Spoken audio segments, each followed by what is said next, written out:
வணக்கம். இப்போ நம்ம பார்க்கக்கூடிய இந்த ரெமெடி, அதாவது இந்த வீடியோ என்ன அப்படின்னு பார்த்தீங்கன்னாக்கா, பெண்களுக்காக. இன்னைக்கு பல பெண்கள் பார்த்தீங்கன்னாக்கா திருமணம் ஆகுறதே 26, 27 வயதுக்கு மேலே தான். அப்படி அந்த 26, 27 வயதுக்கு அப்புறம் திருமணம் ஆனாலும் குழந்தை விரைவில் பெற்றுக்கணும்னு நினைக்கிறேன். ஆனால் எனக்கு கருதரிக்க மாட்டேங்குது.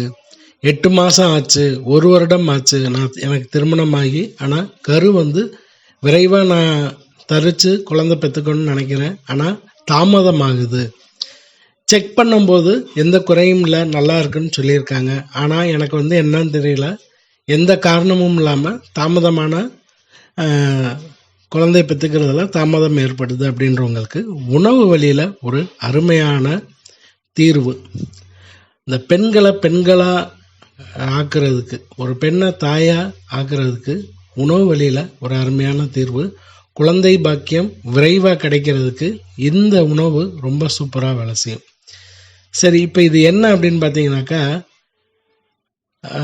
தினமும் நம்ம உணவில் சேர்த்துக்கக்கூடிய ஒரு விஷயம்தான். ஆனால் திருமணத்துக்கு அப்புறம் இந்த உணவை அதிகமாக எடுத்துக்கும் போது இந்த குழந்தை பாக்கியம் விரைவாக நமக்கு கிடைக்கும். சரி, இப்போ இந்த உணவு பற்றி என்ன அப்படின்றது பார்க்கலாம்.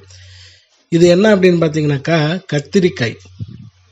இப்போ இந்த கத்திரிக்காய் திருமணத்துக்கு அப்புறம் பெண்கள் விரைவாக குழந்தை பெற்றுக்கணும்னு நினைக்கிறவங்க இந்த கத்திரிக்காயை வாரத்துக்கு 3லேருந்து 4 நாள், ஒரு நாள் விட்டு ஒரு நாள், அதாவது எனக்கு திருமணம் ஆகி 6 மாதம் ஆச்சு, 8 மாதம் ஆச்சு, 1 வருஷம் ஆச்சு, குழந்தை நிற்க மாட்டேங்குது, அதாவது குழந்தை விரைவாக கருதரிக்க முடியலை அப்படின்றவங்களுக்கு இந்த கத்திரிக்காய் அவ்வளோ சூப்பராக அதாவது மலட்டையே குழந்தை பெற்றுக்கக்கூடிய அளவுக்கு கொடுக்கக்கூடிய ஒரு விஷயந்தான் உணவு வழியில் கிடைக்கக்கூடிய ஒரு அருமையான அமிர்தம் இது.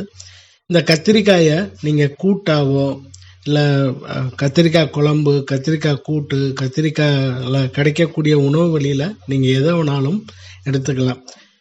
இப்போ இதில் எந்த கலர் கத்திரிக்காய் சாப்பிடணும் அப்படின்னு எந்த கேள்வியும் கிடையாது. உங்கள் ஊரில் எந்த கத்திரிக்காய் கிடைக்குதோ சாப்பிடுங்க. வெள்ளையாக இருக்கிறத சாப்பிடணுமா, ஊதா கலரில் இருக்கிறத சாப்பிடணுமா, இல்லை மஞ்சளும் வெள்ளையும் கலந்த மாதிரி இருக்க சாப்பிட்ணுமா, இல்லை கொஞ்சம் பச்சை கலரில் சேர்ந்த மாதிரி இருக்குமே அது சாப்பிட்ணுமான்ற இந்த கேள்வியே வேண்டாம்.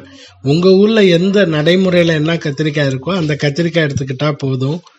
அதே நீங்கள் உணவு வழியில் எப்படி வேணாலும் நீங்கள் அதாவது உங்களுக்கு பிடித்தமான உணவு வழியில் எடுத்துக்கலாம். இப்போ எண்ணெய் கத்திரிக்காய், கத்திரிக்காய் கூட்டு, கத்திரிக்காய் பொரியல், கத்திரிக்காய் வறுவல், எப்படி உங்களுக்கு கிடைக்குதோ அந்த வழியில் வாரத்துக்கு ஒரு 2லேருந்து 3 நாள், ஒரு நாள் விட்டு ஒரு நாளோ இல்லை வாரத்துக்கு 2லேருந்து 3 நாள் தொடர்ந்து நீங்கள் உணவில் ஒரு மாதமோ இல்லை ஒரு 2லேருந்து 3 மாதம் தொடர்ந்து எடுத்துக்கிட்டே வரும்போது இந்த பிரச்சனையிலேருந்து உங்களுக்கு பெரிய தீர்வே கிடைக்குங்க. இது இன்னைக்கு சொல்லக்கூடிய விஷயம் கிடையாது. காலங்காலமாக நமக்கு பெரியவங்க சொல்லி கொடுத்த விஷயங்கள் தான் இதெல்லாம். அந்த காலத்துலேருந்தே நம்ம பாட்டி வைத்தியம் சொல்லக்கூடிய விஷயங்களில் இருக்கக்கூடிய நடைமுறை தான். இன்னைக்கு இந்த உணவுகள்லாம் பெரும்பாலும் எந்த பெண்களும் இன்னைக்கு இருக்கக்கூடிய பெண்கள் எடுத்துக்கிறது கிடையாது. ஆனால் குழந்தை பாக்கியம் விரைவாக வேணுன்றவங்க இந்த உணவை வாரத்துக்கு 2லேருந்து 3 நாள் எடுத்துக்கும் போது திருமணமான பெண்களுக்கு ஒரு நல்ல விஷயம் கிடைக்கும். யார் வேணாலும் சாப்பிடலாம், முயற்சி பண்ணி பாருங்கள். வணக்கம்.